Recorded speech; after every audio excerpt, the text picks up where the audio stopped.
All right, so thank you everybody for joining us today. We're going to go over wind mitigation inspections and kind of break down the different sections in the wind mitigation report. And the person who's going to help us do that today is Aaron. So Aaron is a licensed home inspector. How many wind mitigations would you say you've completed? I don't know. Probably a couple thousand? Tens of thousands. Not tens of thousands, a couple thousand maybe. But you know them pretty well. You know the different sections. Yeah. Okay. So a little bit of background about who I am with wind mitigations. I'm one of the youngest licensed home inspectors in the state of Florida. My dad, which is actually the home inspection company I came from, is John Shishilla, who teaches wind mitigation throughout the state. Awesome. So you have some experience. Yeah, I'd have some direct contacts to, yeah. Awesome. Yeah. All right, so let's go a little bit into each section and get some more clarity on them. So looking at the wind mitigation form itself, which for everybody's reference, you can go to our website. And on our website under our services, we have the wind mitigation section, and we actually have a sample report there, so you can pull it up and take a look at it. There's also a blog on it, which I'll probably post this video on the blog. Okay. So going into the different sections, so the first one we look at is building code. So what are we looking for there? So the building code is just pretty much like if the house is built after March 1st of 2002, then it's good to get this discount. If it's built before, and to clarify, it's actually when the permit application date is pulled. So if a lot of times in 2002, builders pulled permits on houses that were right before March 1st of 2002, so that way they didn't have to apply for or conduct the new building code standards. So after that was when they upped the standards on building code, and now they get credits for insurance on that particular section. Got it. Okay. And then moving on to the second section is the roof covering. Right. So the roof covering is pretty much the same thing. However, it's looking at all the different types of roof covering. So you may have shingles, and then you may have like a flat roof in the back patio, for instance. So we need to verify that both sections of your roof, or both types of roof, are permitted after March 1st of 2002. Got it. Okay. So that's a good date to remember, March 1st, 2002. Yeah. And again, it goes for the same thing that has to be applied for after March 1st. Got it. Okay. And so looking at the third section, the roof deck attachment, it says, what is the weakest form of roof deck attachment? The weakest form would be staples. I guess theoretically you could have nothing, but a lot of times it's just referred to as staples or category A. There's a middle tier, which is B, but we don't really go off by that as much anymore. Pretty much anytime you're going to get a new roof, they're going to re-nail the roof decking for you with an 8D size nail, spaced every 6 inches. So as a home inspector, we're going to go in the attic and measure the size of the nail. It's a 2.5-inch nail. However, only 2 inches shows, because typically your deck sheathing is about a 1/2 inch thick. So then it's going to show 2 inches. That way we know it's an 8D size nail. And then from there, we're looking at the nail spacing, which we just use a metal detector to find out when the nails were hit. Gotcha. I notice here on the roof deck attachment section, there's an option for reinforced concrete roof deck. When are we looking at that? So that would be for like condos, or sometimes townhomes. They can have, concrete roofs. And it's basically they put a membrane over it to protect the roof, but it's all made out of concrete. Gotcha. Okay. So moving on to section 4, which is the roof to wall attachment. What are we looking for there? So the roof to wall attachment is actually where the roof comes down to the wall. And basically, if it's a wood frame house, you can have what's called clips. And clips are actually attached at the wall, the exterior wall, and then attached at where the trusses come down the roof. So you need a minimum of 3 nails at the connection to the roof. So right where the trusses come down, you need 3 nails there, and on every single truss for that to be classified as a clip. Now you also have concrete block homes, and those concrete block homes could have clips installed as well. Most of the time now, especially with new construction, you have like single wraps, which are basically pieces of metal hardware that are embedded in the concrete, come out of the concrete, wrap over the truss, and it's nailed on both sides of the truss. Again, the requirement is 3 nails. If you don't have 3 nails, it's not classified as a clip or a single wrap. So a lot of people, they unfortunately get dinged on that, because there are very specific descriptions as far as what a clip and single wrap is supposed to be. Mm-hmm. If they don't have 3 nails, they don't get the discount. If even the single wrap, for instance, if it's not pushed up against or embedded in the concrete right where the truss is, and it has to stretch to meet the truss, if that gap is over 1/2 inch, then it's classified as a toenail, which is no discount whatsoever.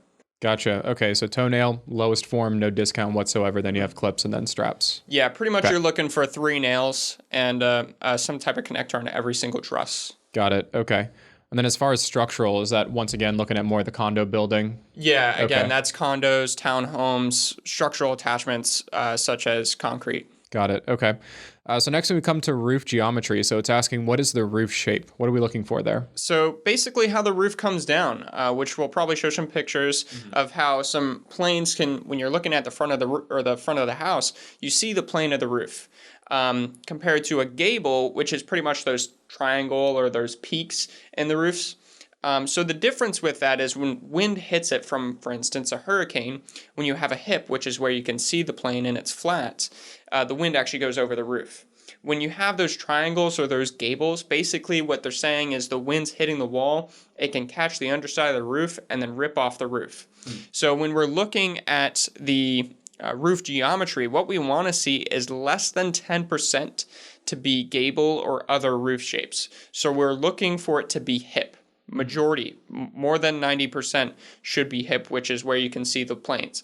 So that goes into account. We measure flat roofs. For instance, if you have a patio with modified bitumen roofing, we're measuring that and all your different gables. So that goes all into the calculation to where the home inspector is going to measure and then calculate the percentages for each one.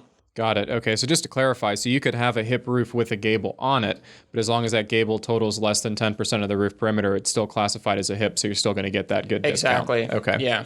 Perfect.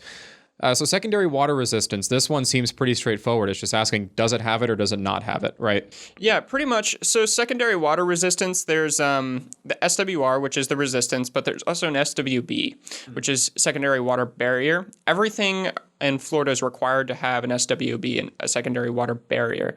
However, the resistance is with insurance, which is actually the peel and stick layer. So inspectors for this, typically, you can look at permitting information for this. You can look at when it's installed, because it's actually installed underneath the shingles. Or in general, you can go in the attic and then look in between the decks sheathings to where if you see any shiny material. However, you have to be careful sometimes, because if you just go by whatever's shiny, there's actually a synthetic like plastic liner that's actually, I think it's made from China or made in China, but it's not self-adhering. It's not an SWR. It's just another SWB. So you have to actually like prick it sometimes to make sure that it's sticky. Got it. Okay. And then last but not least, we have opening protection. So the wind mitigation form is asking what is the weakest form of protection installed in the structure. Now, looking at the form itself, this section seems like it could be pretty confusing to try and figure out. Yeah. And this is what a lot of other home inspectors, insurance agents, other contractors, roofers, they fill out this form and they really mess this one up. Pretty much this is asking, do you have shutters for all your windows? Do you have shutters or impact rated doors as well? So there's two classifications. You can have windows and shutters that are impact rated, meaning quotation marks have to be labeled impact rated at all your windows and doors. If you're missing one window that's not impact rated or doesn't have a shutter that's labeled as large missile impact rated, you don't get the discount.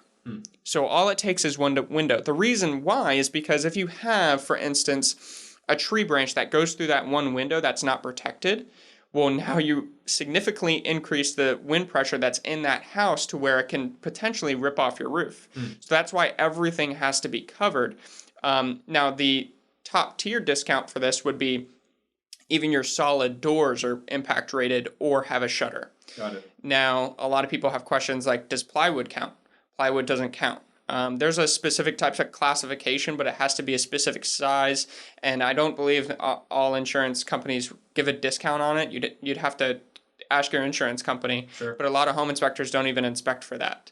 Got it. So you just need to make sure that your shutters are properly attached and that they're labeled impact rated and everything is protected. Awesome. There's a couple other good points to make here is that, keep in mind the home inspector is just reporting on what we see. We're not there to determine is that going to qualify for the discount or how much of a discount. We're filling out the form as we see it, and the insurance company takes that information and decides, what the discounts are going to be attributed to it. And the second point is that and it's not just home inspectors, like other people can perform wind mitigation inspections, but you have to be the right type of professional in order for it to be accepted. You have to have a license, right? Yeah, so there's a list of licenses that are accepted on the bottom of the form. One of them's roofers, another one's residential contractors, home inspectors is a big one. But again, as you stated, as home inspectors or anyone, we're pretty much looking to see what's there. We're not oftentimes doing the extra research besides just looking at the public permitting to see if the permitting information is there. But as a seller or a homeowner, you definitely want to do your research as far as what paperwork do I have, and then talk with your insurance agent as far as how much money I'm going to save. One of the biggest money savers is definitely going to be the building age, the roof age, and if you have clips or toenails. So those are typically your biggest money savers. Gotcha. Yeah, and I know we have clients that have saved, I think one that comes top of mind was like $700 a year. Yeah. So it can be pretty significant. Yeah, no doubt. There's retrofit companies that can go around, because one of the biggest ones is like if you have an older home, you don't have clips, you have toenails, so they don't get the discount. So there's mitigation companies that go around and can add a nail for you or add the clips for you as you need it. Awesome. Well, I want to thank you for clarifying the wind mitigation form for us a little bit. As you mentioned, we have some more resources on our blog on our website, so feel free to check that out. Take a look at the sample report. Like I said, some sections, if you're not familiar with it, can be a little confusing to try and understand. That's why we leave it to the professionals, to the inspectors, to take a look at that and produce the report for you. Yeah. So thanks, Aaron. All right, awesome.